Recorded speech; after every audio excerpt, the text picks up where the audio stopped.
Hello, today I'm checking out the Safari Pedals Noam's mastering console. This console is, as I've understood, made in the image of the console of the founder of Safari Pedals. So we're going to check this out today, and honestly, I've read the manual only for one thing, and that was the saturation, to know what the saturation does. I think it's pretty straightforward for what it does. Can't really speak to the quality. As much as I tested it out, I liked what it gave me as a result. That being said, it doesn't really give you so much detailed control over many things. I guess that's not really necessary because some of the basic and main things you need in every mastering is going to be present right here in this console. And I'm talking about just the balance, the spectral balance, so you can work on the lows and the highs, so you have shelves for those. The mids just stay where they are. But you can basically balance the highs, the mids, and the lows in a limited fashion because this is a really wide 40 hertz low shelf and a 12 kilohertz high shelf. And then you have the filters, high and low pass. You have the input gain, output gain. You have some de-essing, a clipper, mid-side gains, and a saturation. And basically that's it. It's not really too much things to describe, although it is a lot to have in a single machine. And I'm guessing this being on your desk, just having this as a control you custom built for yourself or somebody custom built for you, is a really neat thing to have as a mastering engineer. So the thing I did like the most was saturation, I guess. It could be just common saturation. I did not run this through Plugin Doctor prior to the video. I just wanted to see what I'm going to think about it unbiased, not seeing what it looks like. And that's not to say that I support not knowing. I prefer knowing what happens. It's just I wanted to see what it's going to sound like to me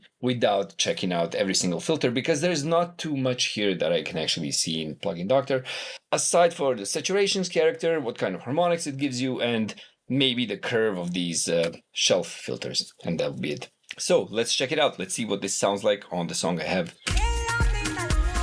So I'm going to start off with the filters. And before anything, I'm going to turn the clipper on.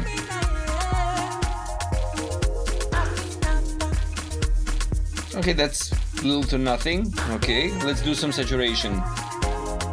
Let's see what that sounds like. And of course, have to do it wet because this was clean, so dry.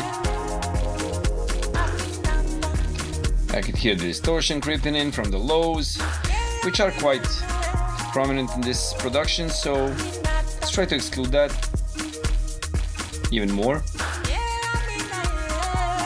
Let's exclude the highs.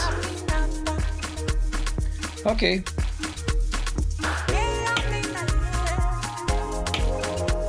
That was quite a smiley curve. This really fills out the mids. Well, I am saturating those a lot, but still, this really fills out the mids. So let's keep it like this, heavy saturation, only in the mids, but let's back down on the mix.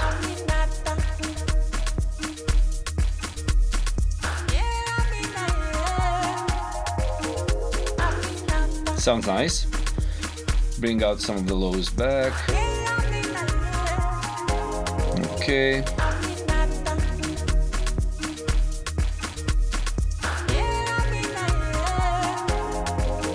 I feel like my balance of the mid and side is actually fine here. Let's try to spread it out a bit.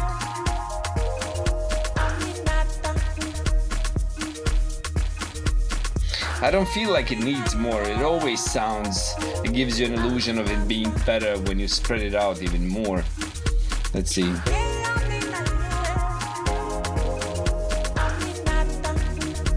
It does, but some of the elements really go up in volume when I do that.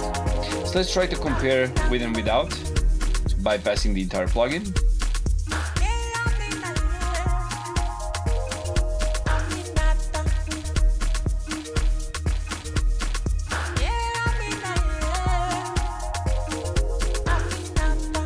On. Off. Okay. Now, alongside that, I have the auto gain. Let's do oversampling as well, why not? Well, I can blend the entire plugin dry wet, but let's try with the de-esser now. So this is how much we're de-essing. Let's see which frequency.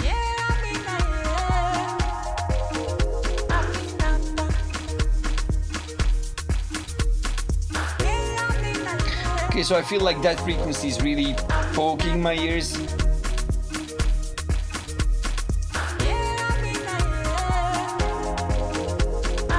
Okay, of course I'm not gonna do that much, but yeah, that's the frequency I would ideally want to submit a tiny bit. So let's see with and without the de-esser. A little bit more even.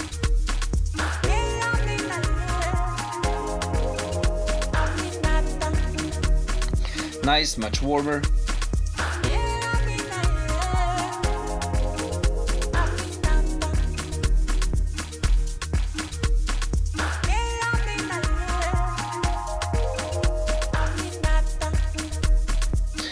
Yeah, like this without anything, like without the plugin, it does have a hole in the mids, quite a smiley curve. It's at least what I feel like on these headphones. And this really brings a lot of that back in, a lot of those mids back in. Okay, so let me try to push harder. And you can see right here on these VU meters that I'm actually pushing. So I can disable, enable, okay, nice.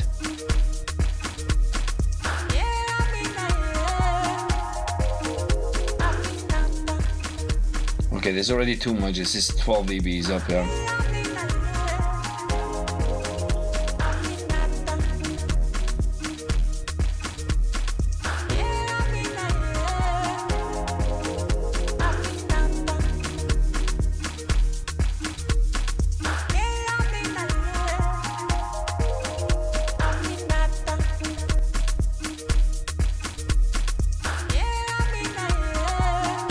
So let's see what this is like without the auto gain.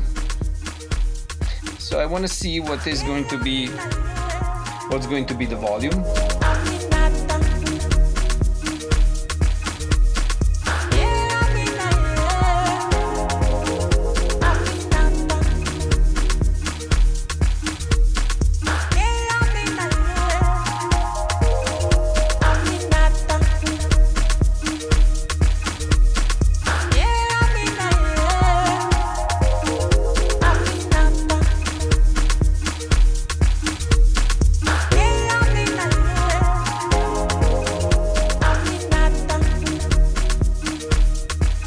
That's getting into the territory of really distorting already, but honestly, pushing into this saturation feels good. Pushing harder into the plugin, into the clipper also feels good up to a certain point. I feel like a limiter would be really nice in this, but also I guess the reason it's not there because it doesn't exist in the real actual device that it has in his desk. So trying to stay true to it, I completely get it. Has a clipper in case you really want to clip some of those, transients off before you go back into digital, before you, AD it again and convert that back into digital. So yeah, clipping some of those peaks so that you can push harder into your converter. I completely understand. And then the final limiting, most probably, like everybody normal does, is going to be digital, as everything is today. So I don't know, is this going to replace a couple of devices that I'm using already to achieve the things that are shown here? I don't think so. But for the price of $79.99, I think was the price, or $70, something like that, I think it is a choice you could make if this is something that you like, because for that money, maybe you can find some free alternatives that don't probably sound like this, but you could piece this up out of free alternatives for sure. The thing is, it's not going to be within one package that's, figured out like this and just in front of you so you can quickly get to a result. And the workflow really is important as well. A lot of the decisions I make on like which plugin, which DAW to use, it's based on the workflow. So how fast I can get to the result, not just the quality of it. Of course, the quality matters, but also if I have two things that are going to give me the similar result, I'm going to choose the one that gets me there faster or easier at least. So yeah, I completely understand understand this. Honestly, this could go either way, up or down. I wouldn't not recommend or recommend this. It really depends on your needs. For me, I have tools that can do this. I really don't need them. I really don't need this one on top of all of that, although it does have some nice things compiled all back together. If you feel like I'm wrong about this, say something in the comments. If you hate my stupid glasses, say something in the comments as well. And if you like the video, give it a like. If you're not subscribed to the channel, please do. It will help the channel. And also, if you don't know what I'm talking about half the time when reviewing these plugins, well, you can check out the course. The link is going to be in the description of all the videos. And just go ahead, check it out. It's completely free thanks to 11.org. And I'll see you in the next video. Bye.